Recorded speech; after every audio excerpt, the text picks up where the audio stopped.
ഇന്ന് ഞാൻ വന്നിരിക്കുന്നത് ഒരു കിച്ചൺ ടിപ്സുമായാണ്. അപ്പോൾ നമ്മുടെ വീട്ടിലേക്കും കറിവേപ്പില ഉണ്ടാവും. അപ്പോൾ ഫ്രിഡ്ജില്ലെങ്കിലും കറിവേപ്പില എങ്ങനെ ഒരുപാട് നാൾ സൂക്ഷിക്കാം എന്നൊരു ചെറിയൊരു വീഡിയോയുമായാണ് ഞാൻ ഇന്ന് വന്നിരിക്കുന്നത്. അപ്പോൾ നമുക്കെങ്ങനെ കറിവേപ്പില ഫ്രിഡ്ജില്ലെങ്കിലും സൂക്ഷിച്ച് വെക്കാമെന്ന് നമുക്ക് വീഡിയോയിൽ കാണാം. ഒരു കുപ്പി ഗ്ലാസ്സിലേക്ക് ഗ്ലാസ് വെള്ളം ഒഴിച്ച് അതിലേക്ക് തണ്ട് ഇറങ്ങിത്തക്ക നിലയിൽ വെച്ച് കൊടുക്കുക. ഇങ്ങനെ വെച്ച് കൊടുത്താൽ ഒരുപാട് ദിവസം കറിവേപ്പില കേടുകൂടാതെ സൂക്ഷിക്കാൻ കഴിയും.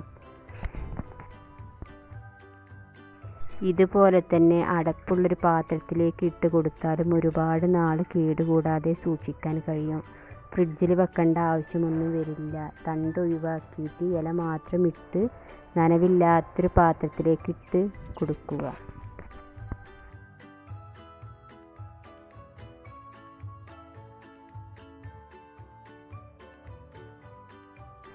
ഞങ്ങളുടെ ഈ കുഞ്ഞു വീഡിയോ ഇഷ്ടപ്പെട്ടാൽ ലൈക്ക് ചെയ്യുക, സബ്സ്ക്രൈബ് ചെയ്യുക, സപ്പോർട്ട് ചെയ്യുക.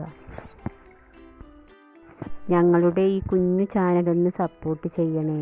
പുതിയൊരു വീഡിയോയുമായി ഞങ്ങൾ വീണ്ടും വരുന്നതായിരിക്കും.